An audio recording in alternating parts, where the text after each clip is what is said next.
A Rosa le temblaban las manos sobre la vieja Singer. Le faltaban 2 días para pagar el arriendo, y la dueña ya había amenazado con sacarla. Afuera llovía y el barrio olía a metal mojado. Cosía un vestido barato para una clienta que siempre regateaba, mientras su hijo dormía en una silla junto a la ventana empañada. En el dobladillo encontró un hilo dorado, fino, casi nuevo. Lo guardó pensando que serviría mañana. No notó que, entre las puntadas apretadas, venía cosida una etiqueta diminuta con una serie de números impresos con precisión. Al día siguiente llegó un hombre elegante y nervioso. Dejó un abrigo carísimo sobre la mesa y pidió que lo arreglara antes del anochecer. No dio su nombre, solo advirtió que nadie más debía tocarlo. Rosa asintió en silencio. El perfume del abrigo olía a lujo y a secreto peligroso. Cuando revisó el forro, volvió a aparecer la misma etiqueta con números. Esta vez la arrancó con cuidado y la copió en un papel, creyendo que era un código de fábrica. Guardó el papel junto al hilo dorado sin imaginar su valor. Esa noche se fue la luz en todo el barrio. Rosa cosía a mano bajo la llama temblorosa de una vela cuando escuchó pasos en el pasillo y voces preguntando por un paquete perdido. Se quedó inmóvil, conteniendo la respiración, mientras los golpes resonaban en otras puertas. Al amanecer salió a entregar el vestido terminado. En una vitrina del centro vio un aviso enorme: recompensa por código de identificación extraviado. El número impreso coincidía exactamente con el que ella llevaba doblado en su bolsillo. Rosa regresó corriendo al taller con el corazón acelerado. El abrigo ya no estaba. Alguien lo había recogido antes de tiempo. Sobre la mesa quedó, sin embargo, una pequeña bolsa cosida al forro que había pasado desapercibida, pesada como si guardara algo más que tela. La abrió con cautela. No había dinero, sino un botón metálico grabado con el mismo código y un recibo de depósito a nombre de una empresa desconocida. Rosa no entendía nada, pero sintió que la pobreza acababa de empezar a resquebrajarse. Rosa pasó la mañana mirando el recibo como si fuera un acertijo. La empresa mencionada estaba en el centro financiero, un mundo que ella solo conocía por fotografías viejas pegadas en la parada del autobús.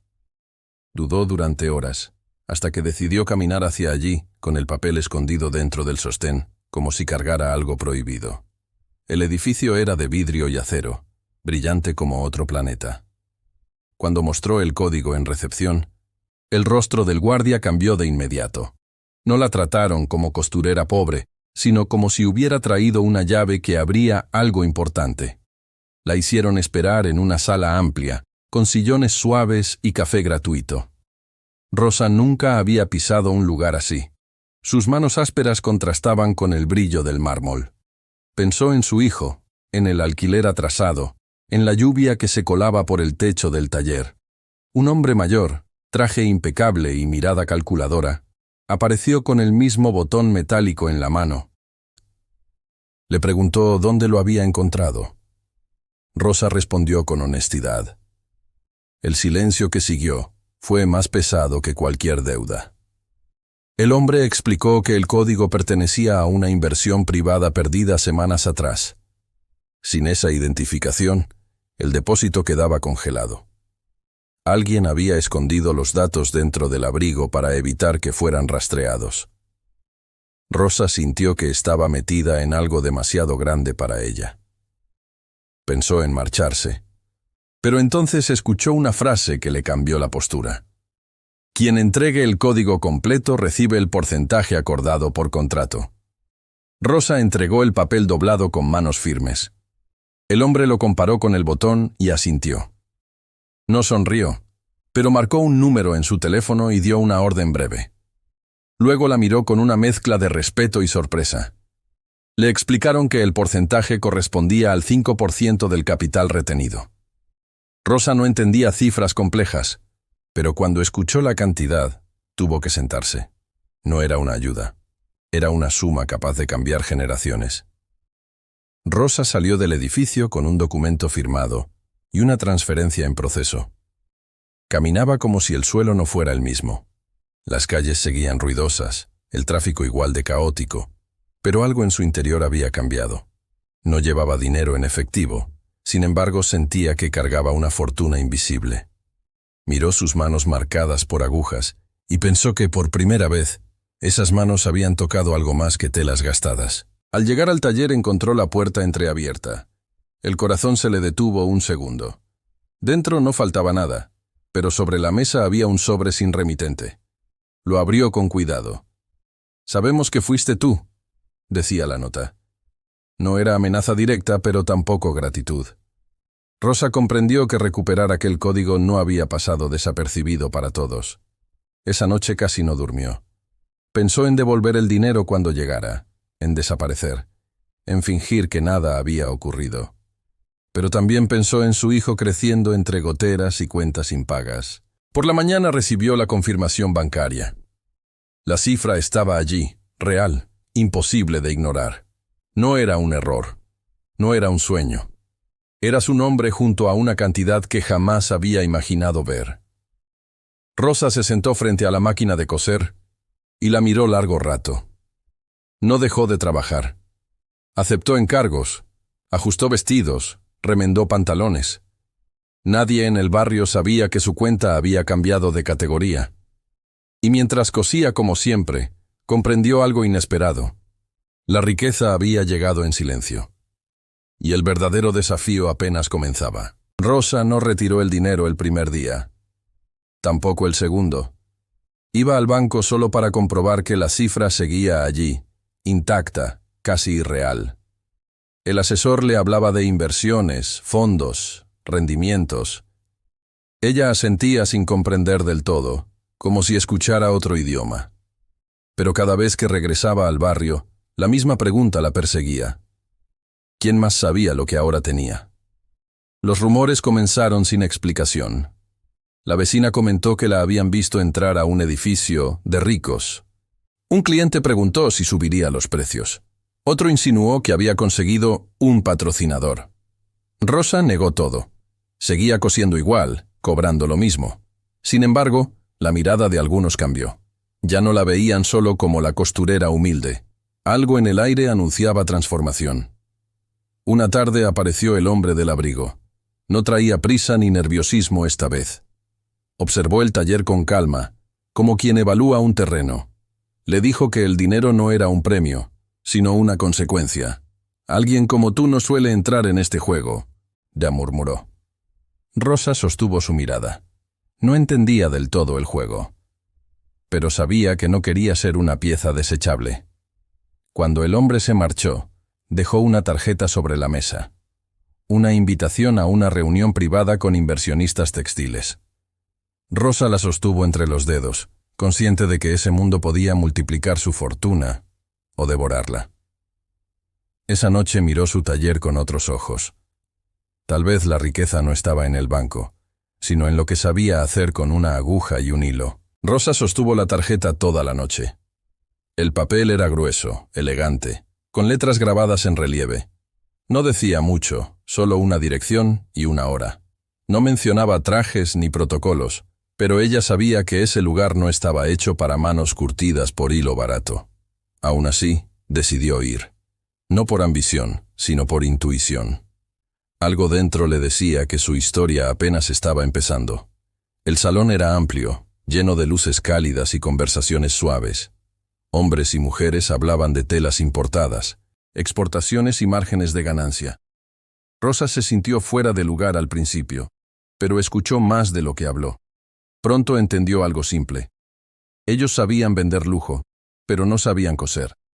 Ninguno conocía el sonido real de una aguja atravesando tela resistente. Cuando le preguntaron qué podía aportar, Rosa respondió con sinceridad. Habló de calidad, de resistencia, de confecciones que duraban años. No mencionó dinero, mencionó dignidad en el trabajo. Algunos sonrieron con condescendencia, otros tomaron notas. El hombre del abrigo la observaba en silencio, como evaluando si aquella mujer tímida podía convertirse en socia. Al final de la noche le ofrecieron invertir parte de su capital en una nueva línea de producción artesanal de alta gama. No era una apuesta pequeña. tampoco era un riesgo imposible. Rosa aceptó con una condición. Ella supervisaría cada costura. No sabía que, sin darse cuenta, estaba dejando de ser solo costurera y empezando a convertirse en empresaria. La inversión se formalizó en menos de una semana. Rosa firmó documentos que apenas comprendía, pero se aseguró de leer cada cláusula relacionada con calidad y control. No quería ser solo el capital silencioso detrás de una marca elegante. Cuando salió de la oficina aquella tarde, entendió que ya no trabajaba solo para sobrevivir. Ahora trabajaba para construir algo que llevaría su criterio en cada hilo. Los primeros prototipos llegaron al taller días después. Telas finas, cortes ambiciosos, diseños modernos. Rosa los revisó uno por uno, desarmando costuras, corrigiendo detalles invisibles para otros. Los diseñadores se incomodaron al principio. No estaban acostumbrados a que una mujer del barrio cuestionara su perfección. Pero cuando vieron la mejora en cada ajuste, el silencio reemplazó al orgullo. El negocio empezó a moverse rápido. Pedidos exclusivos, clientes con apellidos reconocidos, reservas anticipadas. Rosa seguía levantándose temprano como siempre, pero ahora tenía reuniones por la tarde y llamadas constantes. Aún así, no dejó su antiguo taller. Lo mantenía abierto, como recordatorio de dónde había comenzado. La máquina Singer seguía funcionando, firme, como símbolo de resistencia. Un mes después, las primeras ganancias superaron cualquier expectativa. Su cuenta creció otra vez, no por azar esta vez, sino por estrategia y trabajo. Rosa miró a su hijo jugando entre retazos de tela y comprendió algo poderoso. No se había vuelto rica por suerte. Se había vuelto rica porque, sin darse cuenta, siempre había sabido crear valor donde otros solo veían costuras. El éxito atrajo miradas que antes no existían. Proveedores que nunca le fiaron ahora ofrecían descuentos. Antiguos clientes pedían prioridad. Incluso la dueña del arriendo comenzó a tratarla con una amabilidad repentina. Rosa aceptaba los cambios con serenidad, pero en su interior algo se endurecía. Aprendía que el respeto que nace del dinero no siempre es respeto verdadero. Un periodista local apareció en el taller tras oír rumores sobre la nueva línea de lujo. Quería contar la historia de la costurera que conquistó el mercado. Rosa dudó, pero terminó aceptando una breve entrevista. No habló de cifras. Habló de disciplina, de errores, de noches sin luz. Al día siguiente, su nombre circulaba en redes con una mezcla de admiración y escepticismo. El hombre del abrigo volvió a visitarla, esta vez con una propuesta mayor: expandir la marca internacionalmente. Era una oportunidad enorme, pero también implicaba delegar decisiones clave. Rosa lo escuchó con atención. Sabía que crecer demasiado rápido podía romper costuras internas. No quería perder el control de aquello que había nacido de sus manos. Esa noche se quedó sola en el taller, tocando cada mesa, cada pared desgastada. Recordó los días en que contaba monedas para comprar hilo. Comprendió que la verdadera riqueza no era el saldo bancario, sino la capacidad de elegir. Y por primera vez en su vida, Rosa tenía opciones. La pregunta ya no era si podía crecer, sino cuánto estaba dispuesta a arriesgar. La propuesta internacional no era pequeña. Requería abrir un taller más grande, contratar personal y trasladar parte de la producción fuera del barrio. Rosa sabía que eso significaba dejar atrás la seguridad de lo conocido. Durante días revisó números, proyecciones y contratos. Ya no era la mujer que firmaba sin entender. Ahora hacía preguntas incómodas y exigía transparencia absoluta. Algunos socios comenzaron a impacientarse. Querían rapidez, expansión, titulares llamativos. Rosa insistía en calidad, en procesos lentos, en formación de costureras locales. La tensión creció en reuniones cerradas. Más de uno sugirió que su prudencia podía frenar el crecimiento. Ella respondió con calma que una marca mal cosida se deshace en público. Mientras tanto, el barrio empezó a cambiar. Rosa ofreció empleo a mujeres que antes trabajaban en condiciones precarias. El taller original se convirtió en escuela improvisada de confección. Ver a otras aprender lo que ella sabía le dio una satisfacción inesperada. La riqueza comenzaba a sentirse menos individual y más compartida. Finalmente tomó una decisión estratégica. Aceptaría la expansión, pero bajo su modelo. Producción responsable, control directo y reinversión en la comunidad. Al firmar el nuevo acuerdo, comprendió algo crucial. No se estaba volviendo rica solo en dinero, se estaba volviendo poderosa en criterio, y esa clase de riqueza nadie se la había regalado. La expansión comenzó con un nuevo espacio lleno de mesas largas y máquinas modernas. El sonido ya no era el susurro solitario de una Singer, sino un coro constante de producción. Rosa caminaba entre las filas observando detalles, corrigiendo posturas, enseñando precisión. Cada costura debía reflejar el estándar que ella había defendido desde el primer día. Las ventas internacionales superaron previsiones. Las prendas empezaron a verse en vitrinas elegantes y revistas especializadas. El nombre de la marca ya no era un secreto local, pero junto al crecimiento llegó la presión. Inversionistas exigían resultados trimestrales más agresivos. Algunos proponían abaratar materiales para aumentar márgenes. Rosa escuchaba y anotaba silenciosamente cada intención. Una reunión decisiva puso todo en tensión. Un socio sugirió reemplazar parte de la producción artesanal por procesos automatizados más rápidos. Rosa se levantó despacio y habló con firmeza. Explicó que la esencia de la marca era precisamente lo que querían eliminar. Si perdían eso, perderían el alma que los diferenciaba. El silencio que siguió fue incómodo. Algunos accionistas evitaron su mirada. Finalmente, se votó mantener el modelo original, aunque implicara menor rentabilidad inmediata. Esa noche, al revisar los balances, Rosa comprendió que la verdadera riqueza no era crecer sin límites, sino sostener principios cuando el dinero intenta doblarlos. Y ella no pensaba doblarse. El mercado respondió con respeto a la decisión de mantener la calidad. Las órdenes no disminuyeron. Al contrario, aumentaron. Clientes exclusivos valoraban la coherencia. Rosa entendió que la integridad también podía ser estrategia. Sin embargo, el éxito empezó a robarle algo invisible: tiempo. Las jornadas se alargaron y su hijo comenzó a notar su ausencia. Una noche, al llegar tarde, encontró al niño dormido sobre retazos de tela, esperándola. Esa imagen la golpeó más que cualquier cifra financiera. Se sentó a su lado y comprendió que la riqueza mal administrada podía convertirse en otra forma de pobreza, la de no estar presente. Al día siguiente, reorganizó toda la estructura interna, delegó tareas operativas, contrató administradores confiables y estableció horarios estrictos para sí misma. Algunos socios se sorprendieron por su decisión de reducir reuniones innecesarias. Rosa respondió que un negocio fuerte no depende de su presencia constante, sino de sistemas sólidos. Con el nuevo orden, la empresa ganó eficiencia sin sacrificar esencia. Rosa empezó a recuperar equilibrio. Mientras observaba el taller lleno de mujeres trabajando con dignidad, entendió algo profundo. Se había vuelto rica casi sin notarlo. Pero mantenerse rica, en valores, tiempo y propósito, requería conciencia diaria. Una mañana recibió una visita inesperada. La antigua clienta que siempre regateaba cada centavo. Entró al nuevo taller mirando todo con asombro mal disimulado. Pidió hablar en privado. Su pequeño negocio había quebrado y necesitaba empleo. La ironía era evidente. Rosa recordó cada discusión por monedas y respiró antes de responder. Podía negarse. Nadie la juzgaría.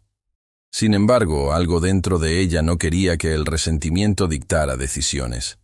Le ofreció trabajo bajo las mismas condiciones que a todas: disciplina, aprendizaje y respeto. La mujer aceptó con la mirada baja. En ese instante, Rosa entendió que el poder también revela carácter. La noticia se esparció por el barrio. Algunos la admiraron por su generosidad. Otros pensaron que era debilidad. Rosa no explicó nada. Sabía que la verdadera autoridad no necesita aplausos.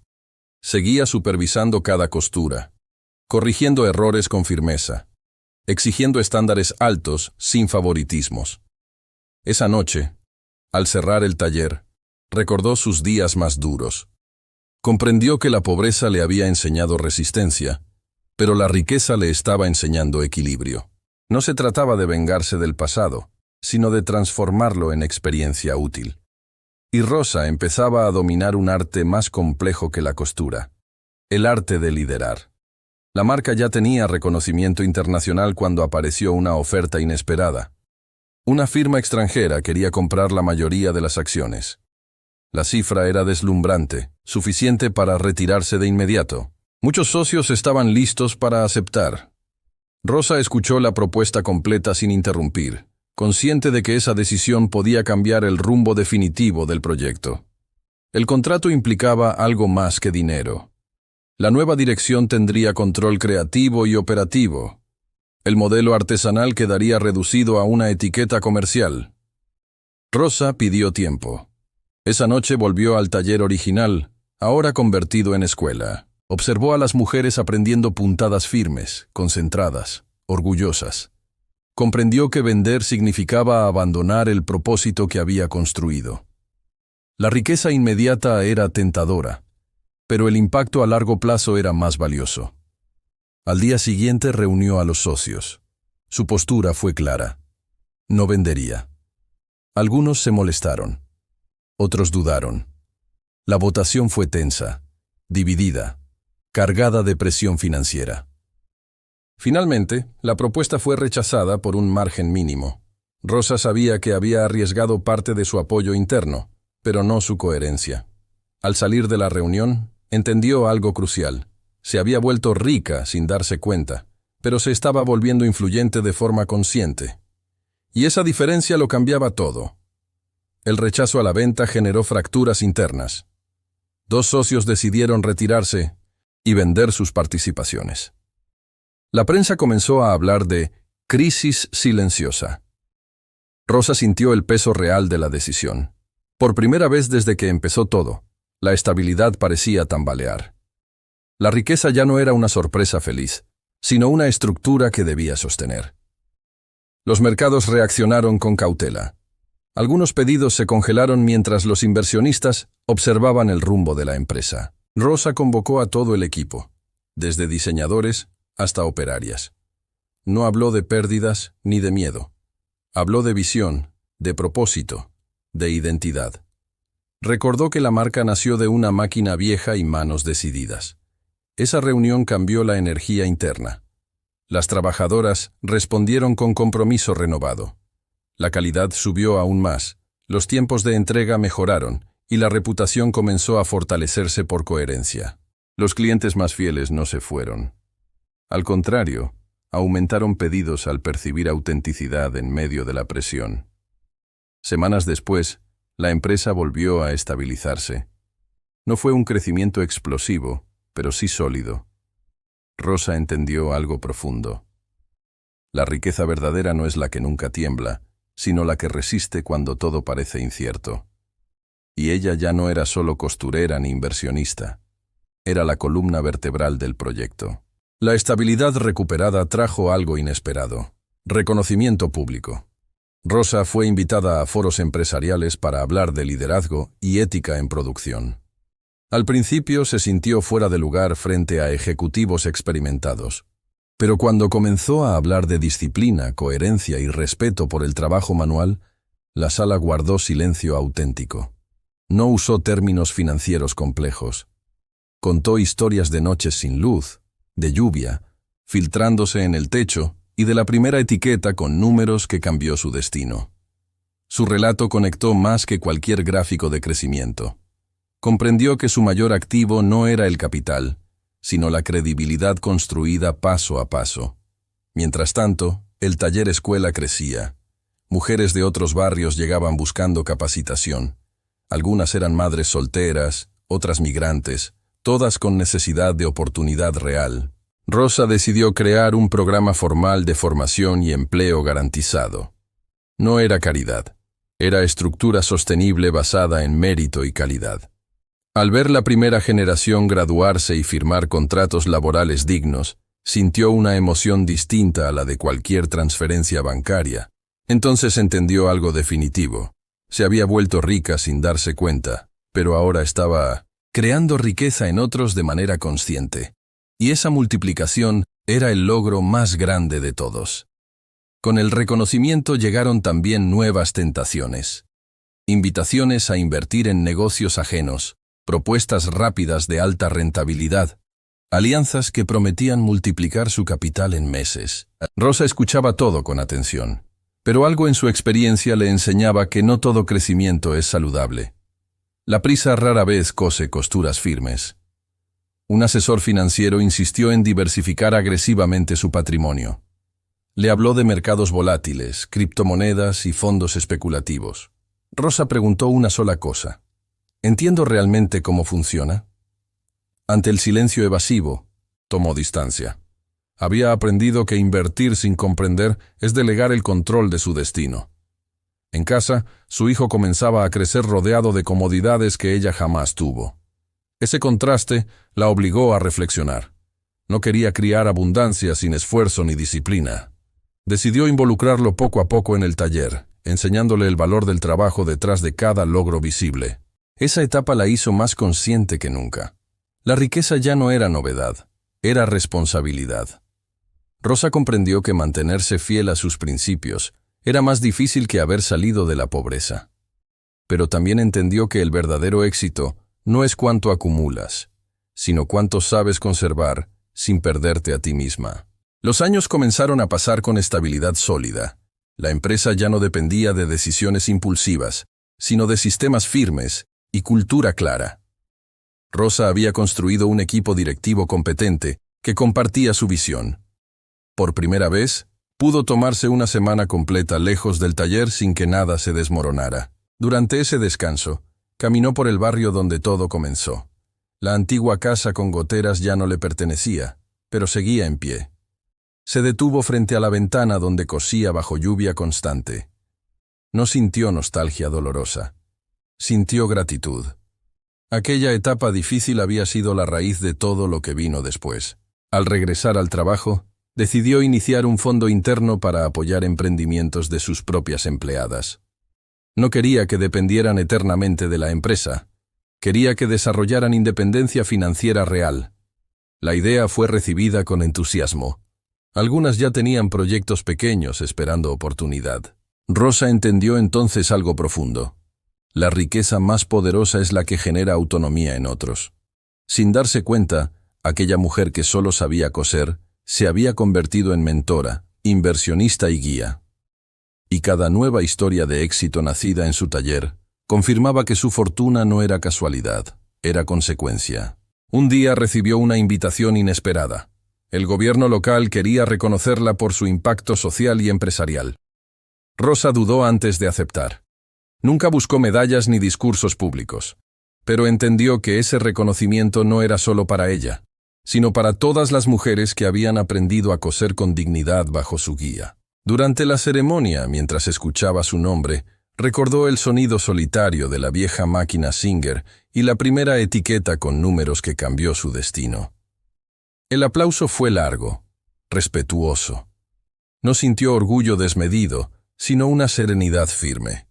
Sabía exactamente cuánto esfuerzo invisible sostenía ese momento. Después del evento, una joven se le acercó con lágrimas contenidas. Le dijo que su historia le había dado valor para empezar su propio taller. Rosa entendió entonces que la influencia no se mide en balances financieros, sino en decisiones que otros toman gracias a tu ejemplo. Esa noche, volvió al taller original, ahora restaurado como espacio simbólico. Encendió la antigua Singer y cosió una simple puntada recta. No necesitaba más. Comprendió que la riqueza había llegado casi sin darse cuenta. Pero el legado, ese sí lo estaba construyendo con total conciencia. Un informe anual reveló cifras históricas para la empresa. Las utilidades alcanzaron niveles que años atrás habrían parecido fantasía. Sin embargo, Rosa no celebró con euforia. Había aprendido que los números son resultado, no propósito. Lo que verdaderamente observaba era la estabilidad del equipo y la continuidad del modelo. Esa misma semana recibió noticias menos favorables. Una crisis económica global comenzaba a afectar el consumo de artículos de lujo. Algunos competidores empezaron a despedir personal. Rosa reunió a su equipo directivo y revisó reservas financieras. Afortunadamente, su política prudente había creado un colchón sólido. Decidió mantener todos los empleos, incluso si eso implicaba reducir temporalmente márgenes de ganancia. La decisión generó respeto inmediato dentro y fuera de la empresa. Mientras otras marcas recortaban costos sacrificando personas, la suya reforzaba la lealtad interna. Meses después, cuando el mercado comenzó a recuperarse, su empresa salió fortalecida. La reputación de responsabilidad social se convirtió en ventaja competitiva. Rosa comprendió que la verdadera riqueza no se mide en tiempos de bonanza, sino en cómo se actúa en tiempos de incertidumbre, y su fortuna estaba cimentada en decisiones firmes. El mercado ya no dudaba de la marca. Lo que comenzó como un taller humilde se había convertido en referente de calidad y ética.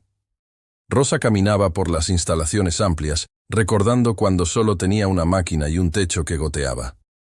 La distancia entre esos dos mundos parecía imposible. Pero era real. Su hijo, ahora adolescente, empezaba a entender la magnitud de lo que su madre había construido. No lo impresionaban tanto las cifras, sino las historias de mujeres que habían cambiado su destino gracias al taller. Rosa sonrió al verlo interesarse más por los procesos que por el lujo. Una noche, revisando antiguos documentos, encontró el papel doblado con aquel primer código numérico. Lo había guardado todos esos años. Lo sostuvo en silencio. Ese pequeño trozo de papel había sido la puerta. Pero entendía que la verdadera transformación no estaba en el código, sino en las decisiones posteriores. Guardó el papel en un marco sencillo y lo colocó en la pared del taller original. No como trofeo, sino como recordatorio. Se había vuelto rica casi sin darse cuenta, sí, pero cada elección consciente después de ese momento había definido quién era realmente. El aniversario número 10 de la empresa se celebró en el mismo barrio donde todo comenzó. No en un hotel lujoso, sino frente al taller original, ahora renovado pero intacto en esencia. Rosa quiso que la celebración fuera allí, donde la lluvia alguna vez marcó el ritmo de su perseverancia. Ex empleadas convertidas en emprendedoras asistieron con sus propios negocios en marcha. Algunas llevaban hijos pequeños, otras ya dirigían talleres independientes. Rosa observaba en silencio, comprendiendo que la riqueza más poderosa no era la acumulada en cuentas, sino la multiplicada en oportunidades. Durante su breve discurso, no habló de millones ni de expansión internacional. Habló de disciplina, coherencia y decisiones valientes cuando nadie aplaude. Recordó aquella etiqueta con números y explicó que el verdadero cambio no fue encontrarla, sino elegir actuar con integridad después. Al caer la noche, volvió a sentarse frente a la vieja Singer.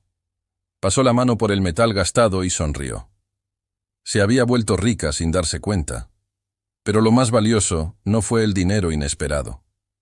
Fue descubrir que la verdadera fortuna estaba en su carácter, en su trabajo y en la capacidad de transformar destinos, empezando por el suyo.